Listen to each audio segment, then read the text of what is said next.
रामायण में कुल 6 खंड है, सुंदरकांड को छोड़ के कुल 6 कांड है।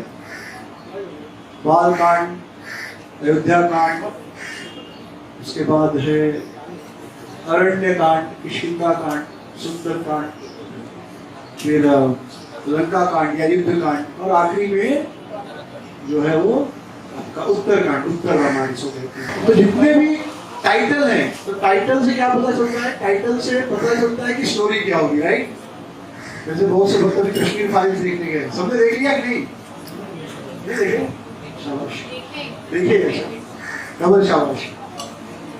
तो उससे पता चलता है कि अंदर क्या स्टोरी हो सकती है, बराबर? टाइटल जब हम देखते हैं किसी भी चीज का, तो उसकी स्टोरी का एक आइडिया आ जाता है शीर्षक से। वैसे ही रामायण में जब हम टाइटल्स पढ़ते, बाल कांड, अयोध्या कांड, अरण्य कांड, किष्किंधा कांड, सुंदर कांड और युद्ध कांड या लंका कांड, तो टाइटल से समझ में आता है कि बाल कांड में क्या हुआ होगा? भगवान राम की बाल लीलाएं होगी, बराबर है? बाल कांड है। अयोध्या कांड यानी अयोध्या में क्या हुआ? फिर अरण्य कांड, अरण्य मतलब जंगल होता है, जंगल में क्या किया भगवान राम? वनवास लेकर चले गए थे। फिर किष्किंधा कांड, किष्किंधा में क्या हुआ? फिर सुंदर कांड, तो थोड़ा समझ में नहीं आता है, कुछ सुंदर होगा। और फिर आता है युद्ध कांड, यानी लड़ाई झगड़ा। तो जो 6 है, 6 में 4 के नाम बहुत क्लियर है, अरण्य कांड, किष्किंधा कांड और युद्ध कांड, और एक कौन सा था? बाल नहीं, बाल के बाद दूसरा था अयोध्या कांड। अयोध्या कांड, अरण्य कांड, किष्किंधा कांड और युद्ध कांड बहुत क्लियर है कि क्या हुआ होगा। बाल कांड से ऐसा लगता है कि भगवान राम की बाल लीलाओं का वर्णन होगा, लेकिन रामायण में बाल कांड में भगवान राम की बाल लीलाओं का कोई विशेष वर्णन नहीं है। उसी प्रकार सुंदर कांड में कुछ किसी की सुंदरता का वर्णन नहीं है। सुंदर कांड में क्या है?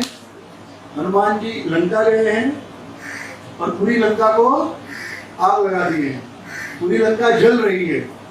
अब कोई चीज जल रही हो, किसी का घर जल रहा हो, तो सुंदर हो सकता है वो? हाँ, किसी के घर में आग लगी हो, आपको तो सुंदर कांड हो रहा है। हाँ, तो आदमी को क्रोध आएगा कि सुंदर क्या है इसमें? सब कुछ भस्मीभूत हो रहा है, सब कुछ जल रहा है। तो सुंदर क्या है वहां पर? तो सुंदर कांड में देखेंगे हनुमान जी की जो भक्ति है भगवान राम के प्रति, उनका जो सेवा भाव है, भगवान राम के प्रति जो समर्पण है, वह कितना सुंदर है। हनुमान जी को आदेश क्या था कि आप जाओ और सीता की खोज करो। तो खोज तो उन्होंने कर ली। क्या खोज की? कि सीता जी कहां पर है? लंका में। वापस आ जाते, लेकिन वो वापस नहीं आए। वहां पर उन्होंने थोड़ी सी खुरापात की। खुरापात समझते हैं? मिस्टीरियसनेस, थोड़ी सी शरारत। शरारत क्यों की? तो हनुमान जी पता तो लगा लिए कि माता सीता लंका में है, लेकिन अब सीता को वापस तो लेके आना है, माता सीता को वापस लेकर आना होगा। वापस तो रावण कोई इतनी आसानी से देगा नहीं। रावण बिना युद्ध किए माता सीता को वापस देता नहीं देता। तो युद्ध करना है तो शत्रु की सेना कितनी शक्तिशाली है, उसकी ताकत क्या है, उसकी कमजोरी क्या है, ये पता लगाना बहुत आवश्यक है। और जितना हो सके शत्रु के जो भी शस्त्रागार है, वेपन हाउस, जो भी वेपन है, जितना जला सके और जितना उनके दिल में डर बिठा सके, वह भी बड़ा महत्वपूर्ण है। देखिए, कभी कभी व्यक्ति में शक्ति बहुत होती है, लेकिन डरा हुआ रहता है, इसलिए अपनी शक्ति का उपयोग नहीं कर पाता। जैसे हम लोग जैसे ही 2-4 मुसलमानों को देखते हैं, हम लोग डर जाते हैं। हमारे हिंदू का स्पेशलिटी है, जैसे सर टोपी वालों को देखते हैं, अरे नहीं नहीं छोड़ो, साइड से निकलो। तो ऐसा नहीं कि वो कुछ अलग खाते हैं और आप कुछ अलग खाते हैं, लेकिन वो डर बैठ गया कि वो बड़े खतरनाक लोग हैं, कभी भी चाकू निकाल के मार देंगे, तलवार से मार देंगे, तो कहीं ना कहीं डर बैठ गया। तो आदमी को डरा कर लोग ज्यादा जीतते हैं। हो सकता है आपके तो ज्यादा ताकत हो, और है शिवाजी महाराज, राणा प्रताप, ये सब हिंदू ही है। जितने भी आप देखेंगे भीम अर्जुन, ये सब हिंदू ही है। इनकी शक्तियों का वर्णन आप सुनिए। हनुमान जी, तो हनुमान जी ने सोचा कि यदि इनको डरा दिया जाए तो डर के कारण इनकी शक्ति आधी हो जाएगी, और जितना हो सके इनके रिजल्ट्स को नष्ट किया जाए और पता भी किया जाए कितनी इनके पास शक्ति है, क्योंकि ये सारी जानकारी युद्ध में हमें मदद करेगी। और इसलिए हनुमान जी माता सीता से बोले भूख लगी है, माता ने कहा फल तोड़ के खा लो। अब हनुमान जी फल खाए तो पेड़ तोड़ के खाने लगे। हाँ, आदमी को भूख लगा, चुपचाप 2 फल खाओ और जाओ, लेकिन उनको तो मुलाकात करनी थी रावण से, मुलाकात करनी थी उससे। तो उन्होंने सब कुछ पता किया और पूरी लंका को जलाकर खाक कर दिया। इतना डर रावण के मन में बिठा दिया और लंका वासियों के, कि सारे लंकावासी, यहां तक कि रावण भी डरने लगा। भले वो बोलता नहीं था, लेकिन मन में उसके भी डर था कि एक वानर यदि ऐसा कर सकता है तो पूरी की पूरी वानर सेना जब यहाँ आएगी तब क्या होगा। और जब वानर ऐसा कर सकता है, नौकर ऐसा कर सकता है, तो उसका स्वामी कितना शक्तिशाली होगा। तो हनुमान जी ने ये डर बिठाया। लंका में जितने शस्त्रागार थे आधे से ज्यादा उन्होंने जलाकर खत्म कर दिए। युद्ध करने के लिए वेपन भी लगता है, राइट। तो उनके जो सेवा की भावना है वह सुंदर है। खाली माता सीता का पता लगाकर आना है तो खाता पूर्ति नहीं की, चलो पता लगाकर आ गया ना, नहीं। इसके बाद जो कुछ है उसके लिए भी अब तो मैं आ ही गया हूं, तो बाकी जानकारी भी लेकर जाना है। तो वहां पर श्री हनुमान जी का जो माता, जो भगवान श्री राम के प्रति समर्पण भाव है, सेवा भाव है, वह सुंदर है। इसके उसे सुंदर कांड, यह शीर्षक, यह टाइटल वाल्मीकि जी ने दिया। उसी प्रकार बाल कांड में आप देखेंगे तो भगवान राम की कोई बाल लीलाएं विशेष रूप से नहीं है। बस कुछ मुश्किल से 2-4-10 श्लोक होंगे। आप श्रीमद् भागवतम पढ़ेंगे 10वें स्कंद में, तो लगभग 10 से 12 चैप्टर शुरू के भगवान की एकदम बाल लीला, वो छोटे से बालक थे उन बाल लीलाओं में। और उसके बाद भी लगभग 38 से 40 चैप्टर तक जब भगवान 10-12 साल के थे। उसके बाद तो मथुरा चले गए।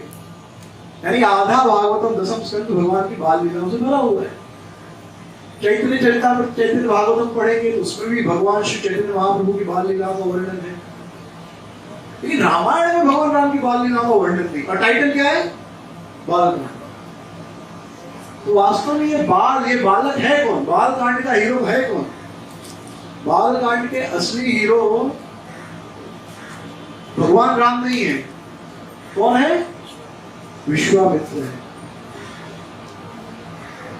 असली हीरो विश्वामित्र है। तो विश्वामित्र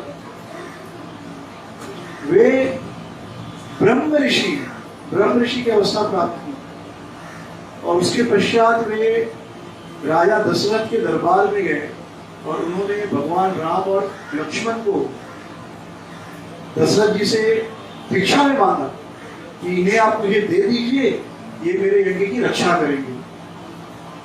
और फिर भगवान राम को विश्वामित्र एक बालक की तरह समर्पण कर देते, सर्वस्व। जिस प्रकार एक बालक पूरी तरह पूर्ण रूप से अपने पालन पोषण, अपने सुख दुख के लिए अपने माता पिता पर निर्भर होता है, उसका अपना कुछ नहीं होता। बच्चों का अपना कुछ नहीं होता। जैसे मुझे याद है बचपन में किसी रिश्तेदार के घर पे जाते थे। अब वो प्रथा है कि नहीं मुझे पता नहीं, पर पहले ऐसा होता था। आप किसी रिश्तेदार के घर पे जाओ तो आप जब वापस आ रहे हो तो हाथ में 10 रुपया पकड़ा देते थे, बिस्किट खा लेना। अभी पकड़ाते गोपाल मिलता है? अभी नहीं मिलता था, अति वर्ष हो गए। अभी गूगल पे कर देते होंगे। तो पहला ऐसा हाथ में पकड़ा लेंगे, जेब में डाल देंगे, जाओ बिस्किट खा लेना रास्ते में, चॉकलेट खा लेना, ऐसा करके तो उसको हाथ में देते थे। 10 रुपया उसमें बड़ा था, 1 रुपये का समोसा बहुत मिलता था, ठीक है। लेकिन वो घर पे आने को पैसा हमारे पास नहीं रहता था। आप कितना भी प्लान बना लो, 10 रुपये में बहुत कुछ करेंगे, नहीं, वो पैसा मम्मी रख लेती थी। और जब गर्मी की छुट्टी आएगी ना, दाल आएगी तभी दूंगी, फिर वो वापस नहीं मिलता था, वो बस। हाँ, तो ऐसे बालक का अपना कुछ नहीं होता, जो कमा रहा है या जो भी, या नुकसान भी कर दे तो भी कौन भरेगा? माँ बाप भरेंगे। छोटा बच्चा कहीं पर समझो किसी का घर में कांच तोड़ दिया, घड़ी तोड़ दिया, तो क्या अपने जेब से भरेगा? वो भी कौन भरेगा? माता पिता भरेंगे। तो जिस प्रकार एक बालक यदि वो कुछ कमा ले तो भी और कुछ गवा दे तो भी उसका कोई भी लाभ या हानि नहीं है, सारी की सारी लाभ और हानि किसकी है? माता पिता की। उसी प्रकार वशिष्ठ जी अपना सर्वस्व किसे समर्पित कर देते हैं? भगवान राम को, एक बालक के समान, इसलिए उसे बाल कांड कहा जाता है। तो वशिष्ठ जी, विश्वामित्र की कहानी जो है बड़ी सुंदर है, बड़ी रोचक है, और रामायण की बहुत सी कहानियों में एक बड़ी सुंदर कहानी है ये। तो पहले विश्वामित्र जी जो थे, गाधी, के पिताजी का नाम गाधी था, तो वे राजा थे। और जैसे सभी राजा अपने राज्य में, नगर में घूमा करते थे, नगर के लोग क्या कर रहे हैं, वैसे वो भी घुमा करते थे, नगर का हाल चाल लिया करते थे। एक अच्छे राजा थे विश्वामित्र, और उन्हें एक और भी शौक था शिकार खेलने का, जैसे कि पहले के सभी राजाओं को होता था। तो एक बार वे अपनी सेना के साथ शिकार खेलने गए थे, और शिकार करते करते काफी थक गए, जंगल में भटक गए, कि उस समय गूगल मैप की सर्विसेज नहीं होती थी, बड़ा प्रॉब्लम भी था ना उस समय जंगल में, तो गूगल मैप था नहीं, तो यहाँ भटक गए, थक गए, प्यास लगी, पूरी सेना को भूख लगी। तो उसी भूख प्यास में वे वशिष्ठ ऋषि के आश्रम पहुंचे। उन्हें एक कुटिया दिखाई दी, एक आश्रम दिखाई दिया, ऋषियों का आश्रम। तो उन्होंने कहा कि अरे वाह, आश्रम में चलो, पानी तो मिल ही जाएगा। जब वो आश्रम में गए तो देखे बहुत कम साधु थे वहां पर। तो उन्होंने सोचा यहाँ ज्यादा कुछ तो मिलेगा नहीं, पर पानी तो मिल ही जाएगा। वशिष्ठ ऋषि, वशिष्ठ मुनि को जैसे पता चला कि यहाँ के राजा आए हैं, विश्वामित्र आए, तो बड़े प्रसन्न हुए। उन्होंने विश्वामित्र का स्वागत किया और फिर उनसे प्रार्थना की कि आप हमारी सेवा स्वीकार करें। लेकिन विश्वामित्र ने देखा कि नहीं, बहुत गरीबी है, हमें खिलाएंगे तो और ज्यादा गरीब हो जाएंगे, दया की भावना आई। उन्होंने कहा नहीं नहीं, हम लोग कुछ नहीं, बस जल पिला दीजिए, हम चले जाएंगे। विश्वामित्र ने कहा नहीं, वशिष्ठ ऋषि ने कहा नहीं नहीं, आप आए हैं, आप भोजन करके ही जाइए। बहुत इंसिस्ट किया, बहुत पुश किया। इस प्रकार बार बार जब वो प्रार्थना कर रहे थे, तो वशिष्ठ, विश्वामित्र, राजा विश्वामित्र तैयार हो गए। बोले ठीक है भाई, इतना बोल रहे हैं तो बैठ जाते हैं। तो उन्हें उम्मीद कुछ विशेष नहीं थी, लगा कुछ खिचड़ी उचड़ी मिल जाएगी, बड़ी बात है, राइट, गरीब कुटिया है, गरीब ऋषि है, खिचड़ी भी खिला दे तो बड़ी बात है। और अपनी सेना को भी बुलाया, सब लोग बैठे थे, और उनके सामने सबल गाय, विश्वामित्र वशिष्ठ ऋषि की गाय थी, सबल गाय, कामधेनु गाय। देखते ही देखते उस गाय ने इतने प्रकार के व्यंजन प्रस्तुत किए, उस गाय के शरीर से इतने प्रकार का भोजन निकला, और सबको परोसा जाने लगा। और विश्वामित्र एकदम हैरान हो गए देखकर, और उससे ज्यादा हैरान वो तब हुए जब उन्होंने भोजन किया। इतना स्वादिष्ट भोजन, यद्यपि वे राजा थे, लेकिन पूरे जीवन में इतना स्वादिष्ट भोजन उन्होंने कभी नहीं किया था। अब उनके मन में लालच आया, ये गाय किसकी होनी चाहिए? मेरी होनी चाहिए। पहले करुणा थी गरीबी देखकर, लेकिन अब ऐश्वर्य देख ईर्ष्या और लालच हृदय में प्रकट हो गई।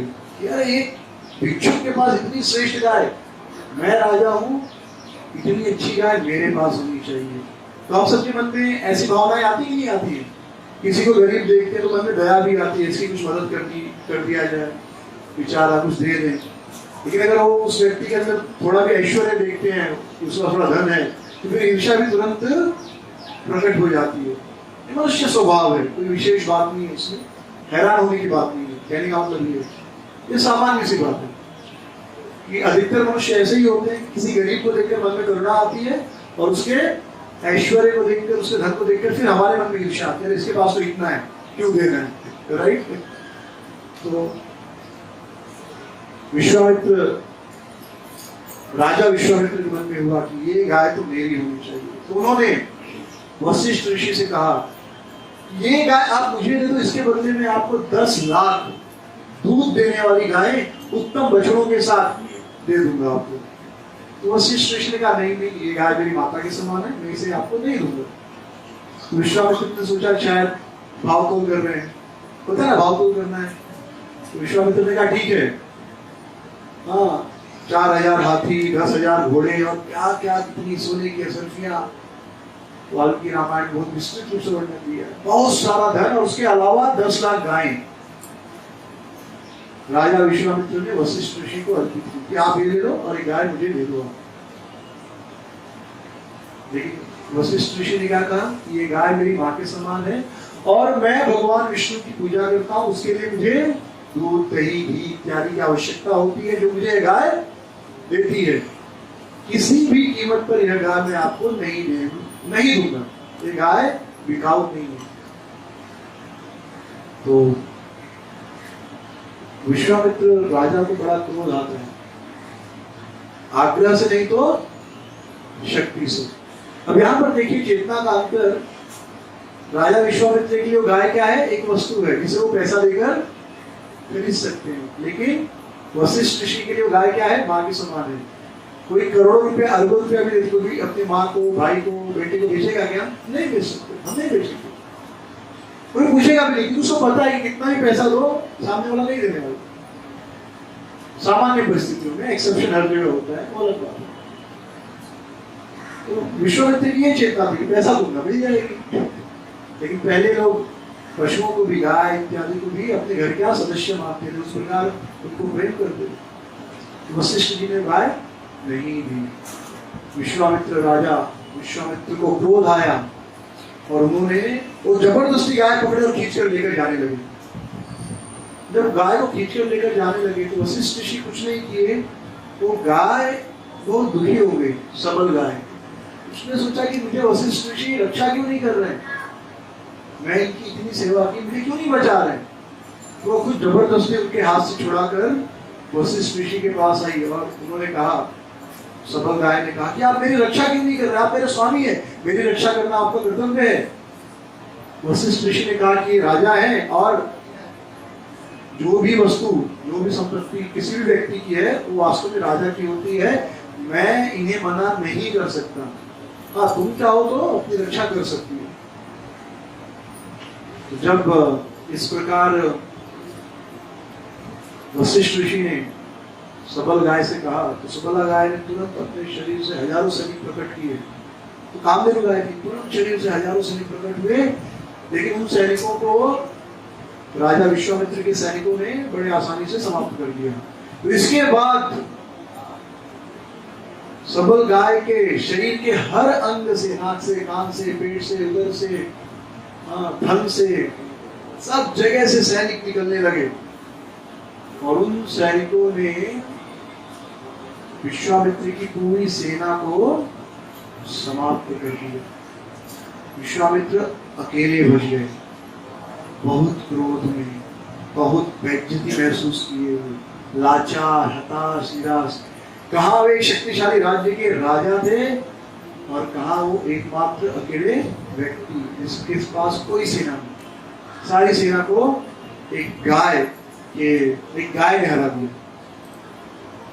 तो जितनी छोटी तुच्छ वस्तु से हमें अपमान होता है, अपना अपमान उतना बड़ा लगता है। आपको ही बोले आपको कि आप एक गाय से हार गए, एक राजा किससे हार गया, एक गाय से, तो उसको तो कितना अपमान महसूस हुआ, राइट। अगर वो किसी बड़े देवता से हारते राजा विश्वामित्र तो इतना अपमान महसूस नहीं होता। जैसे अभी समझो सचिन तेंदुलकर है और कोई गली का क्रिकेटर बॉलर को आउट कर दे तो सचिन तेंदुलकर को कितना बेइज्जती महसूस होगा कि नहीं होगा। यार ये गली क्रिकेट के बच्चे, क्रिकेट खेलने वाले बच्चे ने मुझे आउट कर दिया, बोल्ड कर दिया, बहुत इंसल्ट फील होती है। हाँ, वो मैग्राथ या वो शेन वॉर्न जैसा कोई बॉलर को बोल्ड करे तो शर्मिंदगी नहीं महसूस होती। भाई टक्कर का खिलाड़ी था, बराबर, टक्कर में हारा हूं, तो टक्कर में जब आदमी आता है तो उसको शर्मिंदगी नहीं महसूस होती, लेकिन अपने छोटे से हार में तो बहुत ज्यादा शर्मिंदगी महसूस होती, तो बहुत ज्यादा हताशा, निराशा। और उस समय अपने जीवन में उन्होंने एक बहुत बड़ी प्रतिज्ञा की। क्या प्रतिज्ञा? बदला लेने की, जिसका वास्तव में कोई अर्थ नहीं है, लेकिन ये सब प्रतिज्ञा हम लोग ले लेते हैं, राइट? हम सबके जीवन में एक वशिष्ठ ऋषि है, हम सब एक विश्वामित्र हैं, और हम सबके जीवन में एक वशिष्ठ ऋषि है, बराबर, जिससे हम लोग बदला लेना चाहते हैं कि ये व्यक्ति को तो मुझे हरा कर दिखा रहा है, इस व्यक्ति को तो बताना है कि मैं उससे श्रेष्ठ हूं। वो कौन है? वो आपके जीवन का वशिष्ठ ऋषि कौन है? आपको ढूंढिए, पर सबके जीवन में एक वशिष्ठ ऋषि है।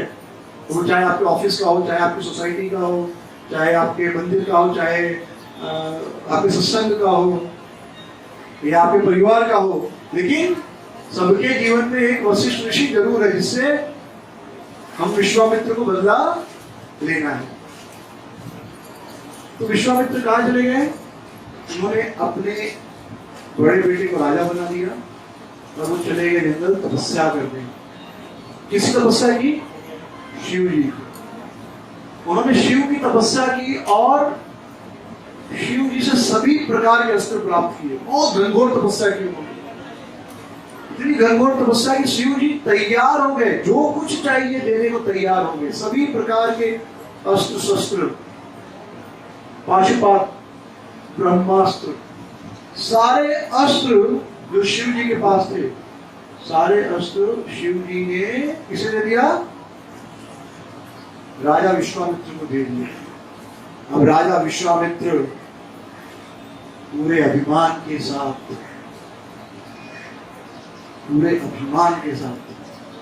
वशिष्ठ ऋषि के आश्रम पहुंचे।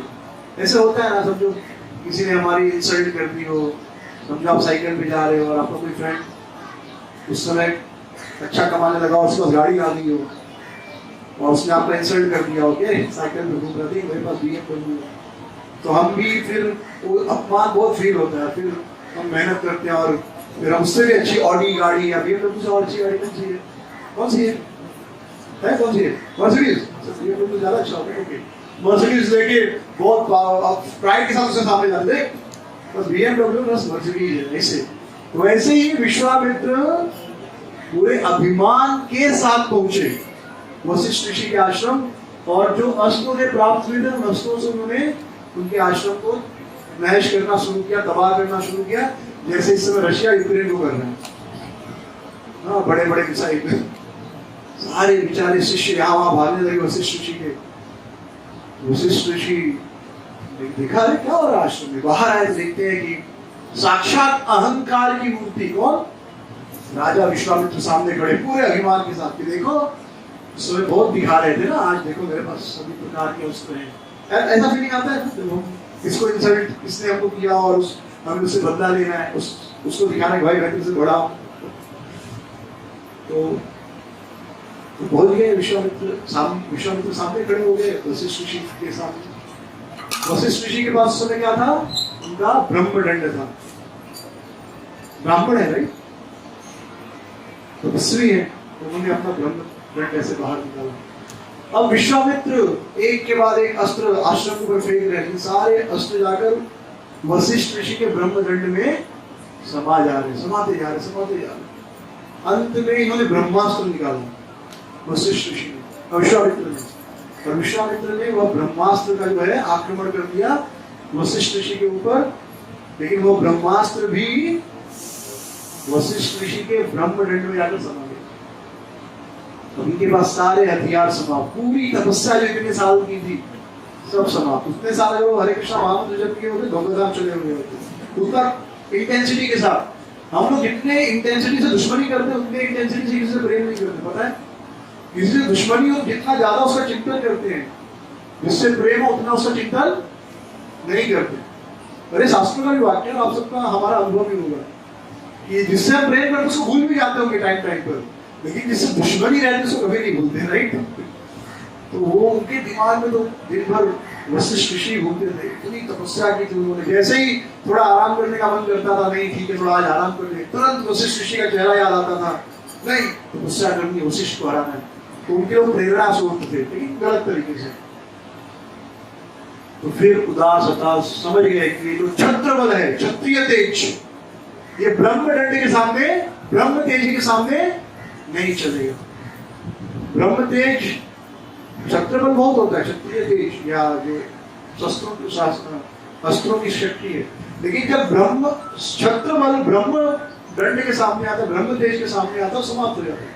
ब्रह्म तेज मतलब आध्यात्मिक शक्ति। तो राजा विश्वामित्र फिर से पराजित हो गए।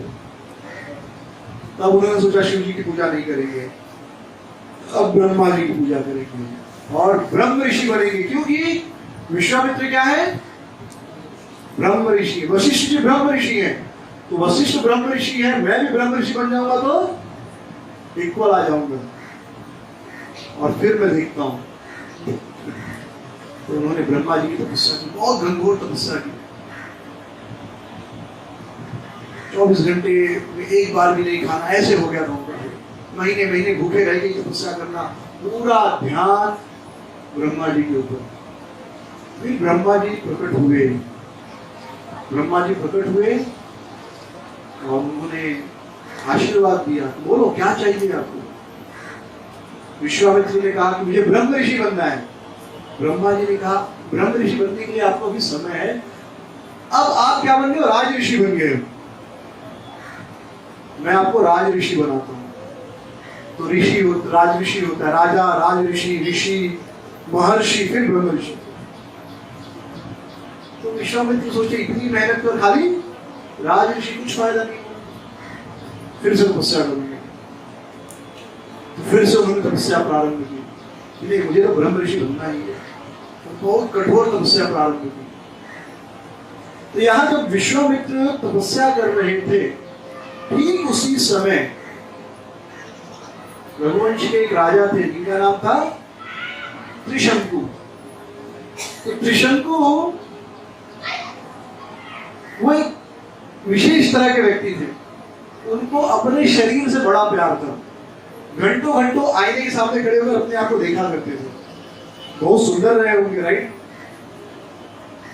हाँ, जब हम लोग अपने आप को डेकोरेट करते हैं, आदमियों का तो नहीं ज्यादा, एक उम्र के बाद 40 के बाद तो आदमी ज्यादा नहीं देखते, औरतें तो अंतिम तक देखते रहते हैं। शायद 50 आदमी अच्छे से सवर के आते। एक बार क्या हुआ कि एक लिफ्ट थी, तो लोगों ने कंप्लेन किया कि लिफ्ट बहुत फास्ट है, स्लो करो। सोसाइटी में कंप्लेन किया कि लिफ्ट बहुत फास्ट है, लिफ्ट स्लो थोड़ी होनी चाहिए।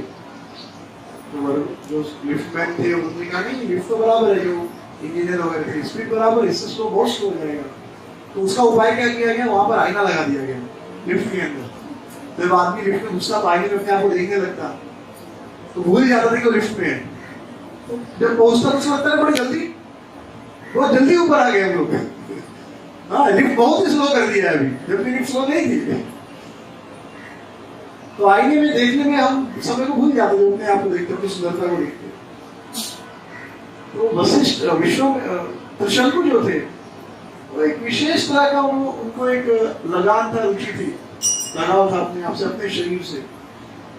और घंटों घंटों आईने में अपने आप को निहारा करते थे, अपने शरीर से उनको बहुत प्रेम था। और उनकी तीव्र इच्छा थी कि वो इसी शरीर के साथ कहा जाए, स्वर्ग जाए।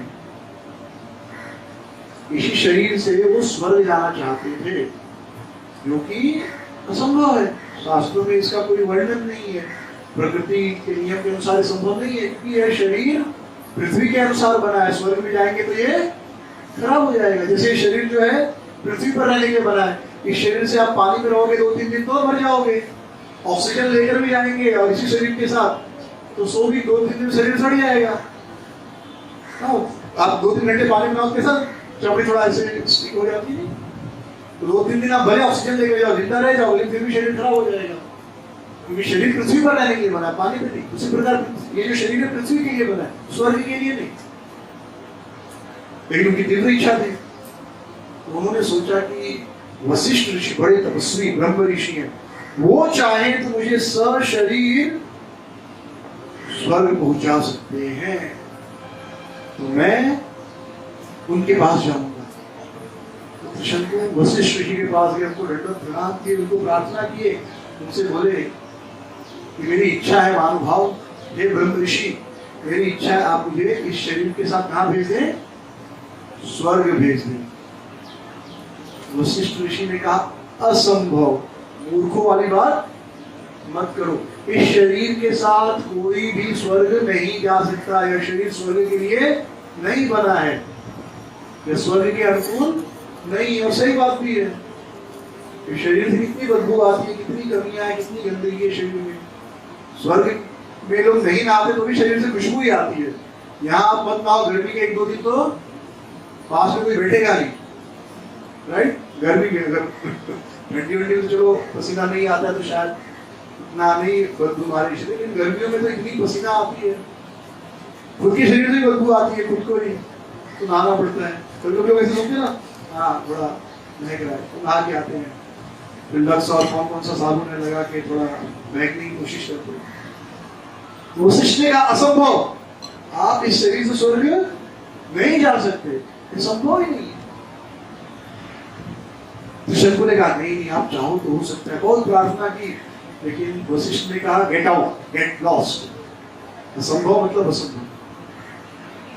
उन्होंने सोचा आप क्या करेंगे, तो उनके 100 बेटे वशिष्ठ ऋषि के उतने ही शक्तिशाली,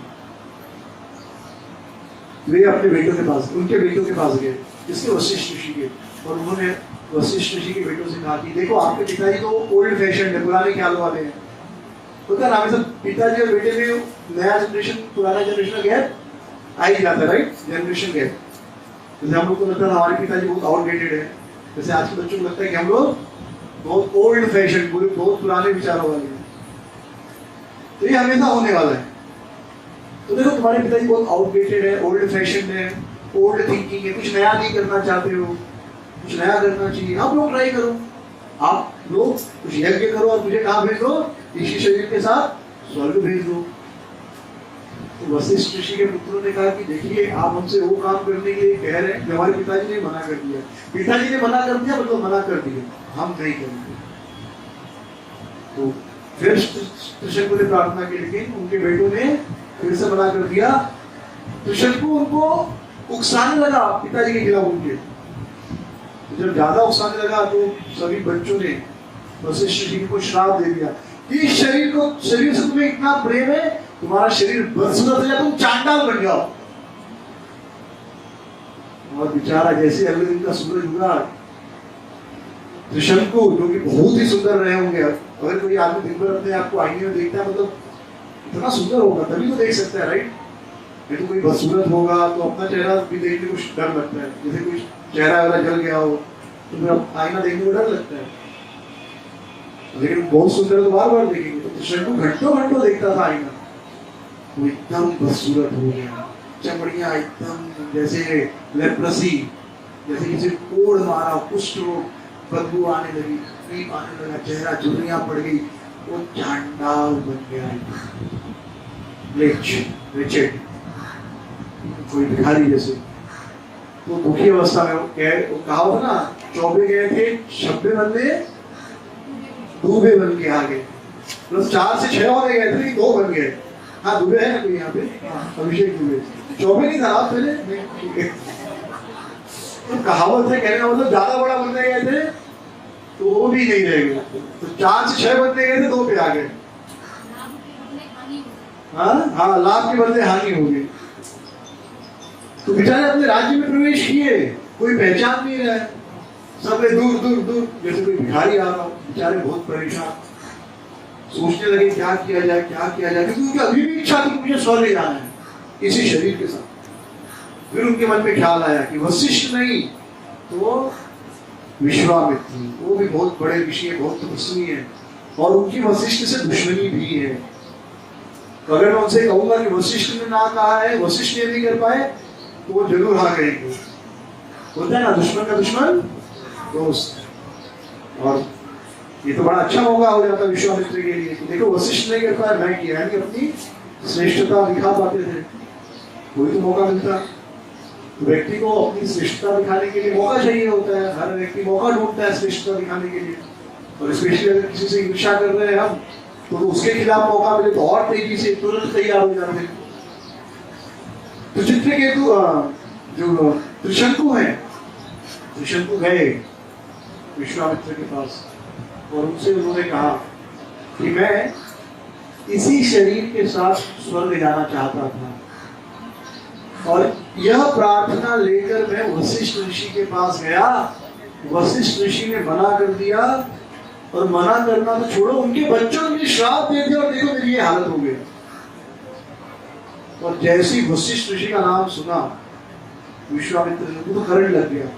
कुछ नाम होते जिसको सुनते हैं वो करंट लग गया था, एकदम शरीर में जो भी क्रोध और जेलसी और एंगर एंग्री जो आग लग जाती तुरंत। अच्छा वशिष्ठ ने मना किया, तुमको नहीं भेजना है, मैं भेज के दिखाऊंगा, मैं भेजूंगा तुमको स्वर्ग इसी शरीर के साथ। जो काम वशिष्ठ नहीं कर पाया मैं करूंगा।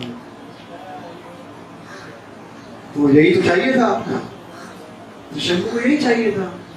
त्रिशंकु ने खूब तारीफ की विश्वामित्र की और विश्वामित्र फंस गए उस स्तुति की तारीफ में, तैयार हो गए। उन्होंने एक बड़े यज्ञ का आयोजन किया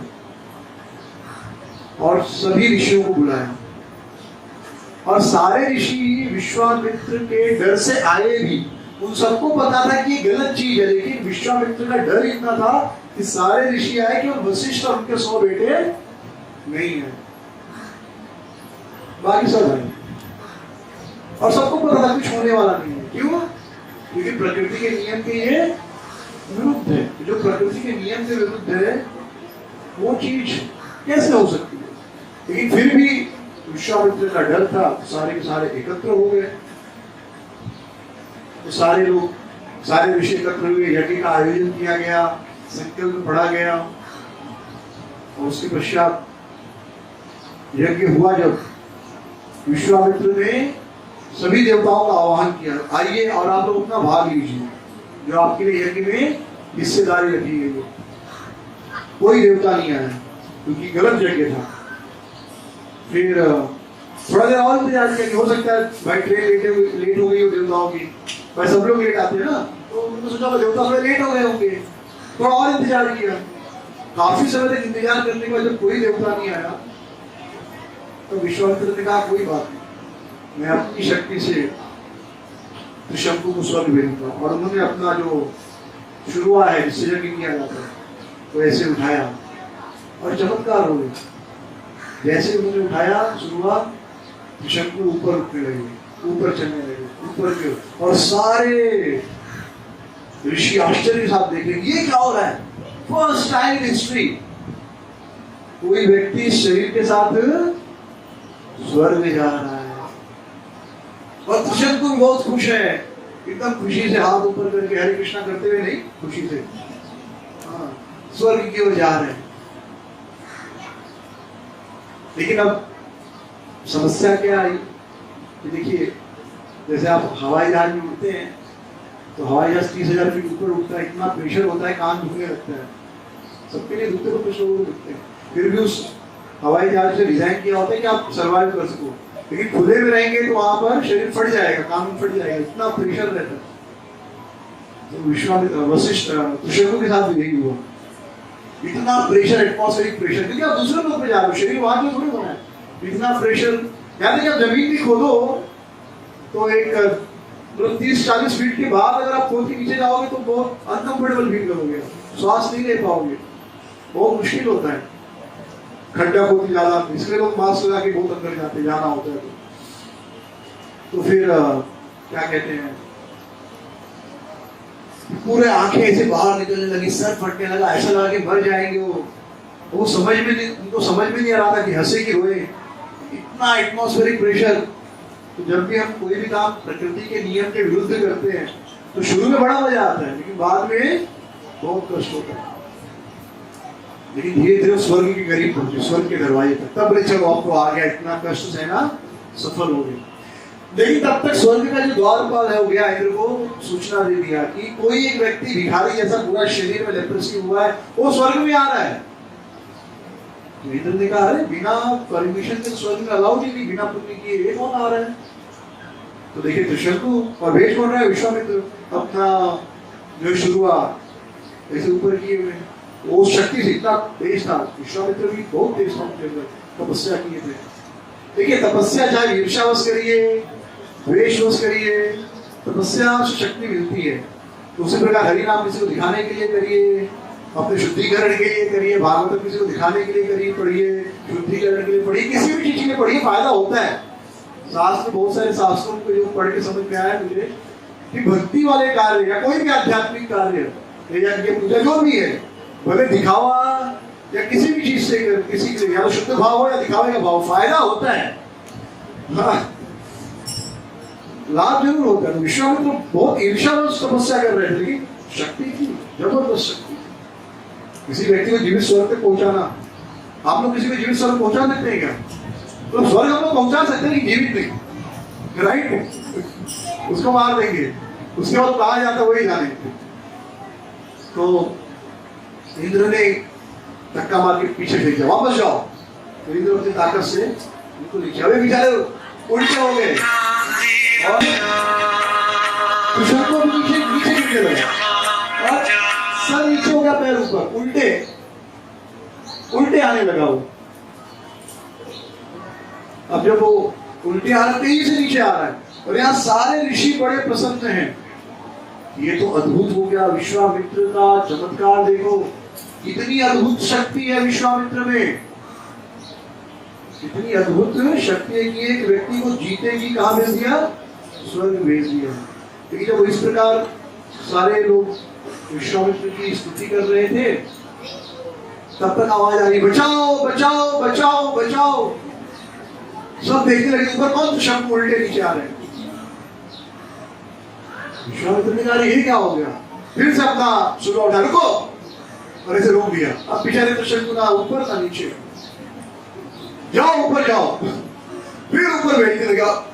अब त्रिशंकु को इच्छा नहीं थी ऊपर जाने की, क्योंकि ऊपर का जो प्रेशर, हालत खराब हो रही थी उनकी। क्योंकि एक बार जैसे कभी आप गांव जाने वाली ट्रेन, यूपी की ट्रेन में कभी थर्ड क्लास जो चालू डब्बा होता है ना, जनरल डब्बा, उसमें एक बार चले जाओ, विश्वास करिए सेकंड टाइम जाने की इच्छा नहीं होगी उस ट्रेन में, उस डब्बे में। तो उसके पश्चात बेचारा ऊपर नहीं जाना चाह रहा, लेकिन अब ये उनका पर्सनल इशू थोड़ी था। वो बोलते विश्वामित्र जी नहीं, मुझे नहीं जाना है। नहीं, ये तो विश्वामित्र का ईगो इशू हो गया था। विश्वामित्र की इज्जत पे बात आ गई, ये तो इज्जत की बात हो गई ना। तो अब भाई त्रिशंकु मरे या जिए, उससे अब मतलब नहीं था विश्वामित्र। विश्वामित्र तो उसको सरल भेजना ही था, चाहे जी के जाए चाहे मर के जाए। और वो भेज रहे ऊपर, वहां से इंद्र उसको नीचे भेज रहा है, एक बेचारे बीच में लटके दोनों और दबा रहे। काफी देर तक ये धक्का मुक्की चली, काफी देर तक। फिर विश्वामित्र समझे कि शंकु को एंट्री तो नहीं होगी, नहीं मिलने वाली। उन्होंने शंकु से कहा, शंकु तुम चिंता मत करो, अगर तुम्हें स्वर्ग में प्रवेश नहीं है तो मैं अपने तपोबल से एक और स्वर्ग बनाऊंगा और तुम वहां पर रहना। और इतना उनके पास शक्ति थी, उन्होंने अपने तेज से और एक स्वर्ग का निर्माण किया। उस स्वर्ग में इंद्र भी थे, वरुण भी थे, सूर्यदेव भी थे, सब डुप्लीकेट। जैसे मूवी आई थी शोले, राइट, और एक थी रामगढ़ के शोले।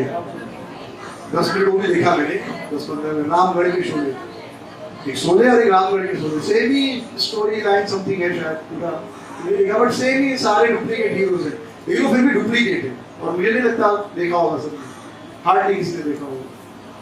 तो डुप्लीकेट है, ओरिजिनल ओरिजिनल है। तो डुप्लीकेट स्वर्ग बनाया, उसमें इंद्र है, वरुण है, चंद्र है, सारे देवता हैं। और वहां पर उन्होंने त्रिशंकु को भेज दिया, जाओ रहो। त्रिशंकु भी खुश में कहा आ गया, स्वर्ग में। तो स्वर्ग तो बना दिया, लेकिन स्वर्ग को मेंटेन नहीं कर पा रहे थे विश्वामित्र।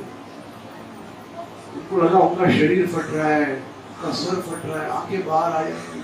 जब इस प्रकार उनकी स्थिति हुई तो उन्होंने याद किया कृष्ण, कृष्ण विष्णु को याद किया, भगवान को याद किया, और भगवान प्रकट भी हुए।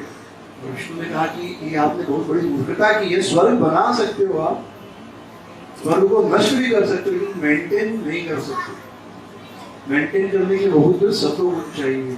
तो कोई चीज बनाना आसान है, उस चीज को तोड़ना भी आसान है, लेकिन उस चीज को बनाए रखना बहुत मुश्किल है। जैसे कहते हैं ना, हाथी खरीदना मुश्किल नहीं है, हाथी को पालना मुश्किल है। गाड़ी आप एक बार खरीद लोगे, खरीदना मुश्किल नहीं है, लेकिन रोज 100 रुपए का तेल भराना, पेट्रोल, वो मुश्किल काम है। सत्य है कि नहीं? तो बेचना खरीदना इतना मुश्किल नहीं है जितना उस चीज को मेंटेन करना। तो फिर भगवान विष्णु ने कहा ठीक है, तुमने बनाया अपने तपोबल से, तो ये स्वर्ग रहेगा, एक तारे की तरह रहेगा, और आज भी वह स्वर्ग है, और त्रिशंकु वहां उल्टे लटके हुए हैं।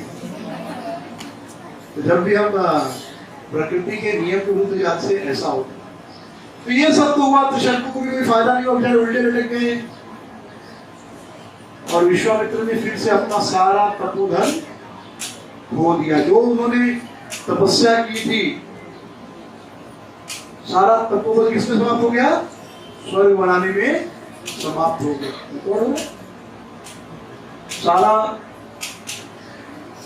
सारी तपस्या स्वर्ग बनाने में समाप्त हो गई। तो वैसे हमको भी सतर्क रहना चाहिए। हमारी सारी भक्ति तपस्या, जो भी हम उपवास करते हैं, नाम जप करते हैं, कहीं हम इस प्रकार की चीजों में नष्ट तो नहीं कर रहे। सतर्क रहना चाहिए। फिर से विश्वामित्र फिर से जीरो पे, बैक टू स्क्वायर वन हो गए, फिर से शून्य, सब कुछ जीरो। लेकिन अच्छी चीज क्या होती है जो मैंने देखा, कि भले जीरो हो गया, लेकिन भले उनका अकाउंट जीरो हो गया, लेकिन उनका स्किल आ गया था, उनको एक्सपीरियंस हो गया कि तपस्या कैसे करते, राइट? तो फिर से तपस्या करने लगे। फिर वो तपस्या कर रहे थे, तो उसी समय ऐसा हुआ कि महाराज अम्बरीश, हम श्रीमद् भागवत में पढ़ते हैं ना महाराज अम्बरीश के बारे में। महाराज अम्बरीश सवय मना कृष्ण पदार बिंदे हो, लेकिन वो भागवतम व्यू है, शुद्ध होता है, जो शुद्ध भक्ति वाला व्यू। लेकिन ये चीज भी समझिए कि वो केवल भक्ति नहीं करते, जो राजा भी थे, उनको राजकाज भी करना होता था। तो कभी कभी हम लोग भागवतम पढ़ते हैं, हमको लगता है बस यही करना है, इसके अलावा बाकी चीजें करनी नहीं है। लेकिन ऐसा नहीं है। आप इस संसार में तो बाकी चीजें करनी पड़ती है संसार चलाने के लिए। तो अम्बरीश महाराज सुबह एक यज्ञ कर रहे थे। तो उस यज्ञ में क्या हुआ, उस यज्ञ से इंद्र जी डर गए। तो इंद्र ने यज्ञ में बलि का जो पशु था उसको चुरा लिया। तो महाराज अम्बरीश जब पशु बलि का समय आया तो देख रहे हैं पशु तो है ही नहीं। तो ऋषि लोग जो तपस्या कर रहे, जो यज्ञ करवा रहे थे, वो नाराज हो गए, कह रहे आप एकदम लापरवाह हो, यज्ञ का पशु कहाँ गया? तो अम्बरीश महाराज ने कहा कि पता नहीं, यही तो था, कहाँ चला गया पता नहीं। अब आप दूसरा पशु लाके नहीं बलि कर सकते। यज्ञ का पशु, उसकी पूजा होती, विधि से बहुत सारी चीजें होती है। ऐसा नहीं कि चलो एक पशु था दूसरा लाके रख दिया। तो ऋषियों ने कहा कि अब इस पशु के बदले कोई मनुष्य जो अपनी इच्छा से बलि होने के तैयार हो, वो अगर अपनी बलि दे तो ही यज्ञ पूर्ण होगा, अन्यथा यज्ञ पूर्ण नहीं होगा। स्वेच्छा से, जबरदस्ती नहीं। महाराज अम्बरीश निकल पड़े। तो वे जो विश्वामित्र की बहन, उनकी पत्नी के पास पहुंची। उनको 3 बेटे थे। तो अम्बरीश महाराज ने कहा कि देखिए मेरा यज्ञ चल रहा है और मुझे पशु बलि के लिए पशु चाहिए, लेकिन पशु मेरा भाग गया है, तो आप अपना बेटा अगर अपनी इच्छा से दान दे दें तो मैं उससे बलि करके मेरा यज्ञ पूर्ण होगा, मेरे राज्य में समृद्धि आएगी। ये अम्बरीश महाराज की कहानी है, ठीक है? भागवतम में, तो भागवतम में ये आपको रामायण और महाभारत में मिल जाएगी।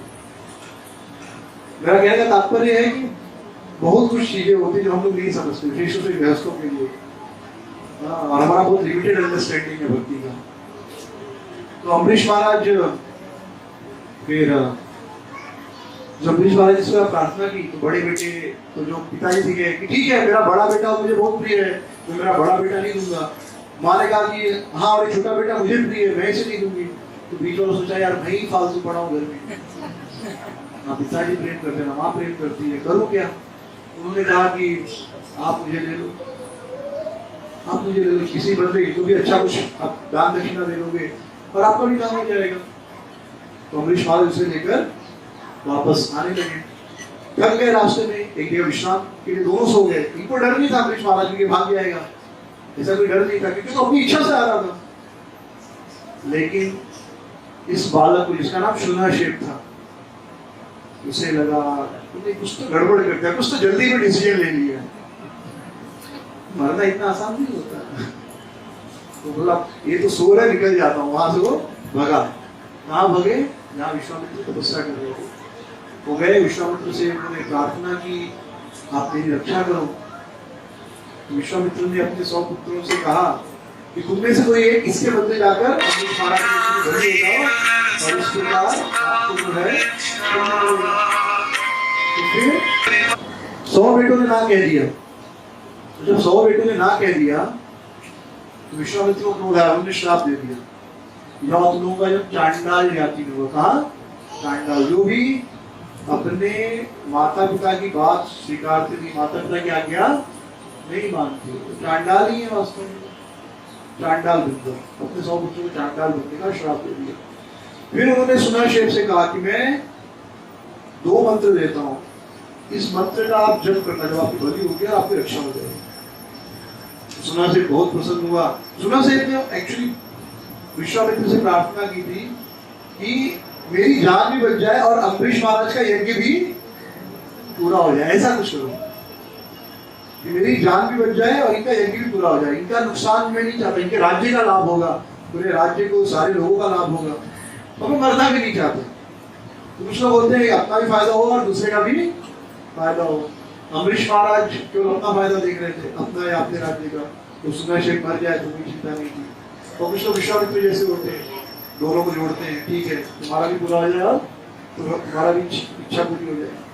तो शुनहशेप वापस गए। उस समय अम्बरीश महाराज सो ही रहे थे, तो उन्होंने अम्बरीश महाराज को जगाया, बोला चलो यज्ञ पूरा करने का समय कितना सोओगे। अम्बरीश महाराज को पता ही नहीं कुछ हुआ है, उसको लेकर पहुंचे। तो जब बलि का समय आया तो शुनहशेप उन 2 मंत्रों का जाप करने लगा, और उन मंत्रों के जाप के प्रभाव से तुरंत भगवान विष्णु और ब्रह्मा जी उस यज्ञ में प्रकट हो गए, बलि के पहले ही। और उन्होंने अम्बरीश महाराज को आशीर्वाद दिया कि आप इस यज्ञ, जिस भी उद्देश्य में यज्ञ कर रहे हो, उस यज्ञ के फल की आपको प्राप्ति होगी, इसकी बलि मत दो। और इस प्रकार शुनहशेप की जो है विश्वामित्र ने रक्षा की, और इस प्रकार वो महर्षि बन गए। तो राजा थे, राज ऋषि बने, ऋषि बने, और फिर महर्षि बने। लेकिन उनको महर्षि नहीं, उसके आगे जाना था। क्या बनना था उनको? ब्रह्म ऋषि।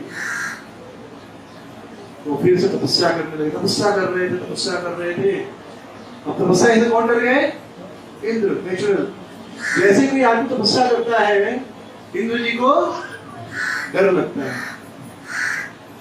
जैसे कोई आदमी अच्छी भक्ति करता है, इंद्र को डर लगता है कि ये व्यक्ति मेरा राज्य न छीन ले। और बहुत सामान्य सी बात है, हर व्यक्ति इस दुनिया में इनसिक्योरिटी फियर में जी रहा है कि कहीं सामने वाला व्यक्ति मेरी पदवी ना ले ले। ये सबकी हालत है, हम सबकी। और इसी के कारण दुनिया में बहुत सारी समस्याएं हैं। तो इंद्र ने किसको भेजा? मेनका को।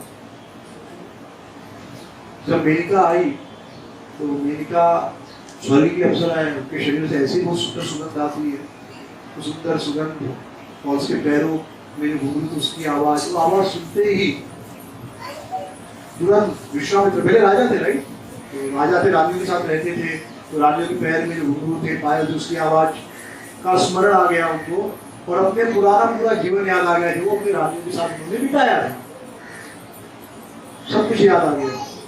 तो आगे खोली तो सामने मेनका, तो मेनका के साथ वो पूरा सब भूल गए, सारी दुश्मनी भूल गए विश्वामित्र से। उस समय वशिष्ठ जी थे, और मेनका से उन्होंने, मेनका के साथ वो 10 सालों तक रहे, 10 साल मेनका के साथ रहे। एकाएक उनको याद आया कि मैं कहाँ पे हूँ, मैं क्या करने के लिए आया था और क्या कर रहा हूँ।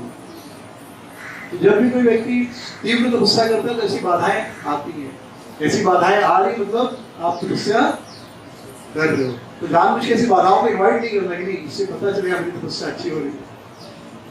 हाँ, एक बार एक व्यक्ति तपस्या करता है, खूब घनघोर तपस्या करता है, भगवान प्रकट हो जाते, बोलते बेटा बोलो क्या क्या वरदान चाहिए।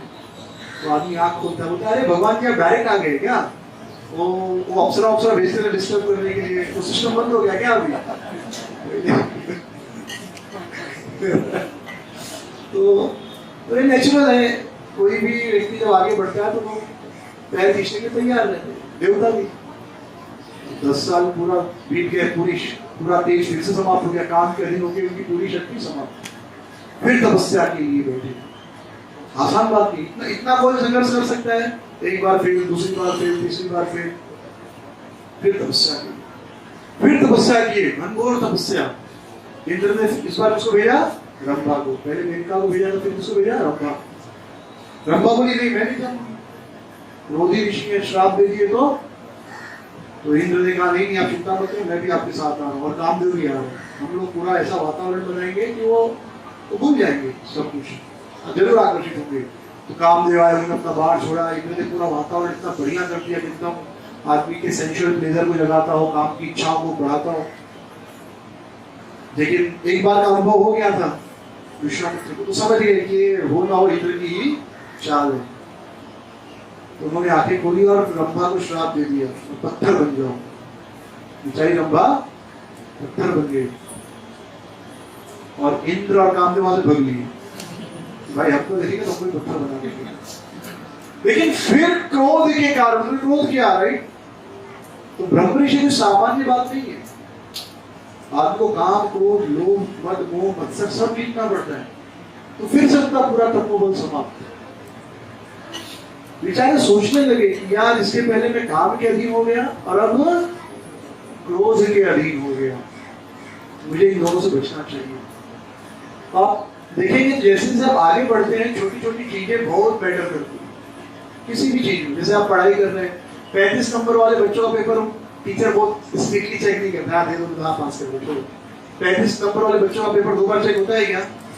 नहीं। हाँ, 35 नंबर, 50 नंबर, 80 नंबर एक बार चेक कर दिया, 80 आए, कोई बोलेगा अरे इसका सेकंड चेक करो, नहीं। एक 10th में होता है शायद, एक मेन चेकर होता है, एक मॉडरेटर होता है, 2 जगह चेक होता है। तो 50-60 नंबर वाला मॉडरेटर भी चेक नहीं करता है। लेकिन जिन बच्चों का नंबर 90, 95, 99, 100 में से 100 आता है, उनका 3 बार चेक होता है। रेड, फिर उसके बाद ग्रीन पेन, और फिर 3 पेन से चेक होता है। 3 लोग चेक करते हैं, एक छोटी छोटी गलती ढूंढते हैं। हाँ, कोई मात्रा कहाँ के बदले की तो नहीं लिख दिया, उसमें 1 नंबर काट लिए। नॉर्मल कोई 35 नंबर का बच्चा वैसी गलती 10 बार करेगा, उसका 1 भी नंबर नहीं कटेगा। लेकिन जो बच्चे का 100 आया उसमें वो भी भूल नहीं, लेकिन फुल स्टॉप बदले कामा तो नहीं लगा दिया। क्यों? परफेक्शन। आप बहुत आगे बढ़ गए हो, आपकी हर छोटी चीज पे माइक्रोस्कोपिक आपकी गलती बने जा रही है। तो कभी कभी हमको लगता है क्यों इतना तपस्या कर रहे हैं, तो नॉर्मल लोगों को इतनी तकलीफ नहीं होती। नहीं, नॉर्मल लोगों को भी पूछता ही नहीं है, लेकिन आप दूसरे रेंज में जा रहे हैं। अब डिस्टिंक्शन तो कुछ मतलब नहीं रहेगा अभी 75% का, तो आपका 99, 100 आ रहा है, तो इतना माइक्रोस्कोप लेके चेक करते हो। वैसे विश्वामित्र का माइक्रोस्कोपिक चेक हो रहा है, एक एक चीज, एक एक व्यवहार। आप दिन में 100 बार क्रोध करते हैं, पता ही नहीं चलता आपकी तपस्या कम हुई कि बढ़ी। किसी ने गुस्सा किया, उसको लगा उसकी तपस्या कम हो गई। तो कौन 35 नंबर वाले बच्चे हम लोग, कौन पूछने आने वाला लोगों को? दिन में 100 बार एनवी करते हैं, 100 बार लस्ट आता है, ग्रीड आता है, एंगर आता है, दिन में हजारों बार लोगों की बुराई करते हैं। कुछ पता चलता है लाइफ में कि तपस्या कम हो गई, हमारा ब्रह्म तेज कम हो गया? कुछ पता नहीं चलता। क्यों? 35-40 नंबर वाले बच्चे हैं, कौन पूछता है? जाओ यार, 40 नंबर में 2 नंबर कम करके भी गया, 2 नंबर बढ़ा के भी गया। जब आप 90+ वाले रेंज में पहुंचोगे तब एक एक छोटा छोटा कि आपने उसको थोड़ा बाहर से आप सम्मान से बात कर रहे थे, लेकिन मन से थोड़ा आपने अपमान किया, ऐसी बातें चेक होगी वो लेवल पे ब्रह्म ऋषि वाली। तो फिर उन्होंने तपस्या की, इस बार कठोर तपस्या, काम को सबसे बचते हुए, और इस बार उनकी इच्छा पूरी। ब्रह्मा जी स्वयं प्रकट हुए सभी देवताओं के साथ। एक्चुअली उनकी तपस्या इतनी घोर थी कि पूरा शरीर सबके हल्दी प्रकट हो गई, तेज निकल रहा था, ऐसा लगा कि पूरा विश्व जलने लगेगा। ब्रह्म तेज होता है नहीं? तो विश्वामित्र प्रकट, ब्रह्मा जी प्रकट हुए सभी देवताओं के साथ, और उन्होंने कहा कि हम आपको ब्रह्म ऋषि का से टाइटल देते हैं। आज से आप कौन हुए? ब्रह्म ऋषि। आज से आपकी उपाधि ब्रह्म ऋषि।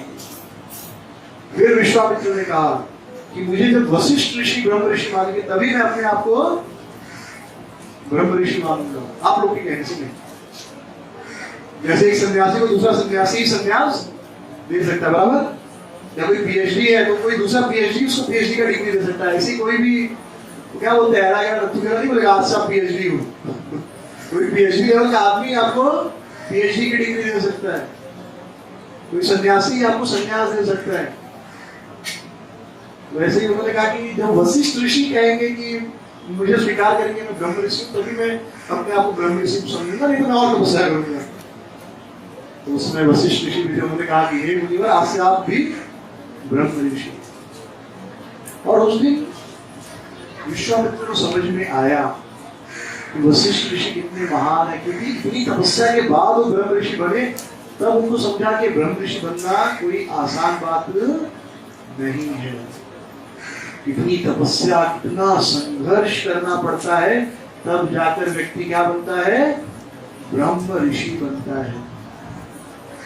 ये तो हम लोग किसी को कुछ भी बोलते हैं, उसको क्या मालूम। अभी हम लोग ग्राउंड में बैठे हैं ना, सची खेलने आता है क्या उसको, ऐसे मार दिया तो ऐसा बॉल डालते हैं क्या, अरे ऐसे कैच पकड़ते क्या, अरे उधर जाके आप उधर आप घुसने की औकात नहीं, आप बोल रहे हो ऐसे कैच पकड़ते क्या। होता है ना इंडिया में, सब लोग बता रहे हैं ऐसे नहीं, ऐसे खेलना चाहिए था। आप क्रिकेट में भी जाएंगे तो गली क्रिकेट अलग होता है, रणजी का क्रिकेट खेलने में आपको कितना मेहनत करना पड़ेगा। Ranji level, state level, national level, फिर इंटरनेशनल लेवल तो बहुत दूर की बात है, आसान नहीं होता। लेकिन हम लोग तो पता नहीं ठीक से बैट पकड़ने आता है कि नहीं, लेकिन हम बोलते हैं उसको खेलने नहीं आता। लेकिन जो उस स्तर पर पहुंचा वही बोल सकता है कि कितना मेहनत किया होगा वहां तक पहुंचे। वैसे ही ब्रह्मा जी विश्वामित्र समझ पाए वशिष्ठ ऋषि ने कितना कठोर संघर्ष किया होगा कि आज वो ब्रह्म ऋषि है। उसके बाद क्योंकि ब्रह्म ऋषि बन गए थे, यानी ब्रह्म ऋषि के गुण आ गए थे, इसलिए ब्रह्म ऋषि बन गए। ब्रह्म ऋषि की अवस्था मतलब आपके अंदर अहंकार शून्य है, कोई अहंकार नहीं, कोई द्वेष नहीं, कोई हिंसा नहीं। अब वो ऐसे सीधा तान के नहीं बोल सकते मैं भी ब्रह्म ऋषि बन गया, नहीं। यही एक ब्यूटी है कि आप किसी भक्त से कंपटीशन करेंगे, किसी शुद्ध भक्त से, मैं भी दिखा दूंगा मैं भी शुद्ध भक्त हूँ, तब बताऊंगा तुमको। तुम शुद्ध भक्त बन जाओगे तो बताने नहीं जाओगे, बल्कि बोलोगे भाई आप श्रेष्ठ हो, मैं क्या हो, निम्न हूँ। जब तक नहीं बनेंगे तब तक ही बोलेंगे कि हम आपसे श्रेष्ठ हैं, लेकिन जिस दिन सच में बन जाएंगे उस दिन अपने आप को छोटा मानने लगेंगे। तो विश्वामित्र मुनि ने वशिष्ठ ऋषि के चरण दिए और उनको जल से धोया, उस जल को अपने सर पर छिड़का। इस प्रकार उन्होंने विश्वामित्र का सम्मान किया। तो इस प्रकार इतनी तपस्या के बाद राजा विश्वामित्र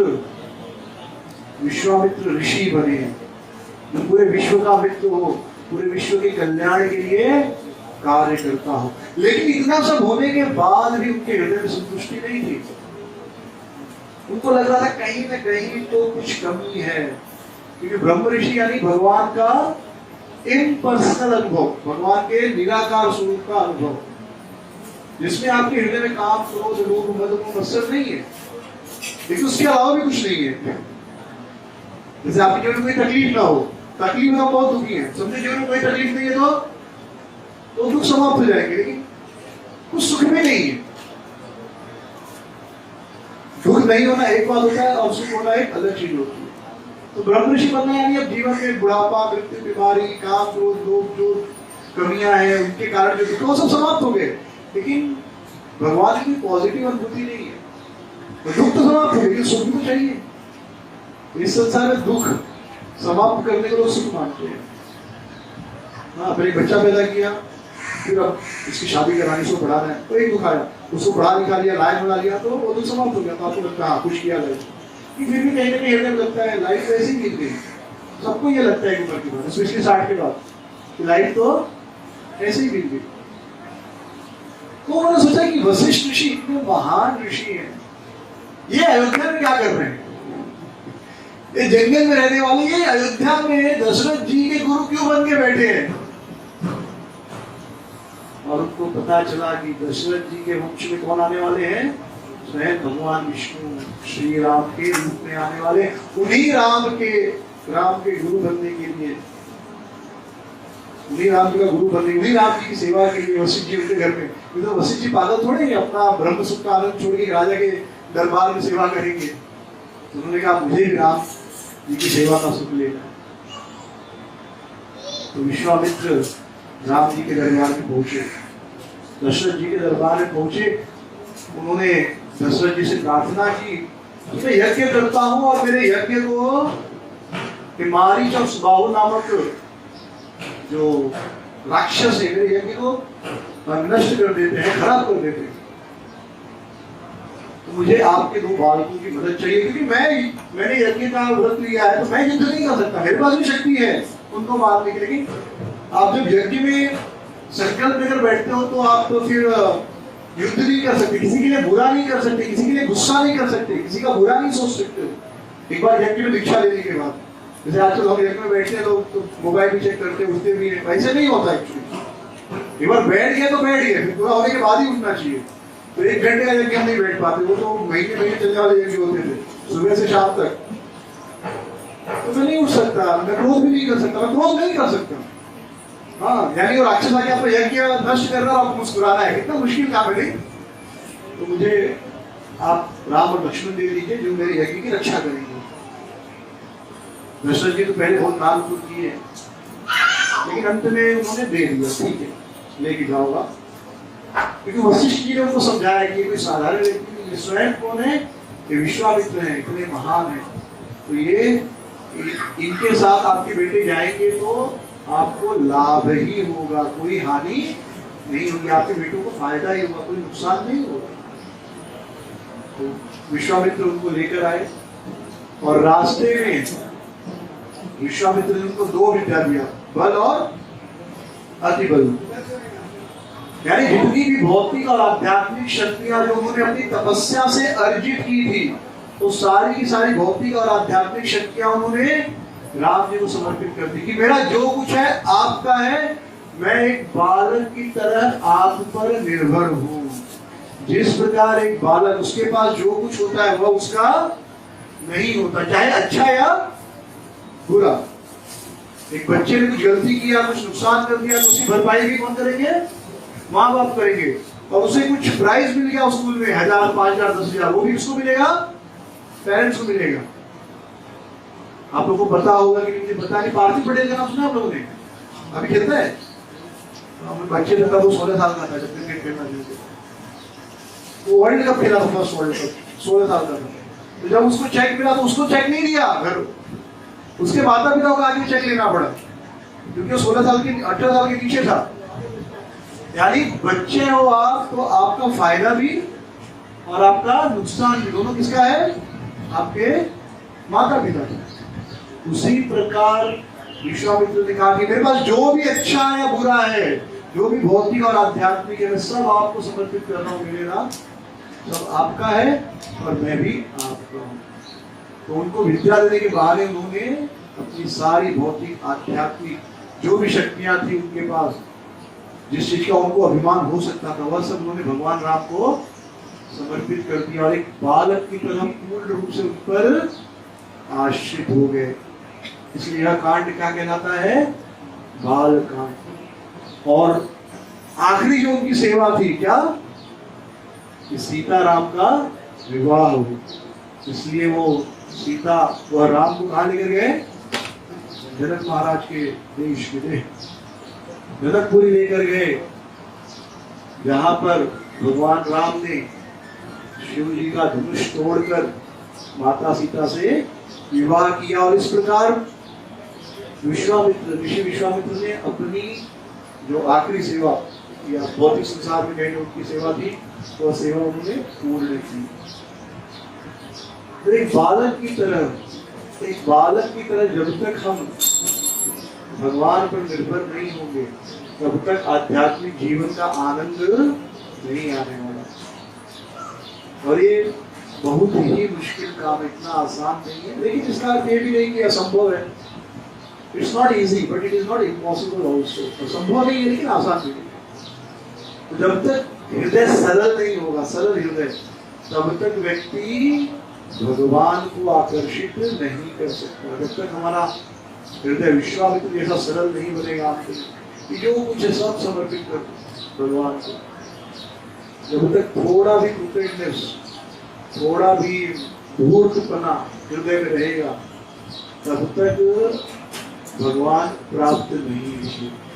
ये विश्वामित्र द्वारा बहुत महान शिक्षाएं हमें, और धीरे धीरे जीवन में जैसे जैसे उम्र बढ़ती है हमारी, हमें इस प्रकार सरल बनना है, क्रूकेड नहीं बनना है।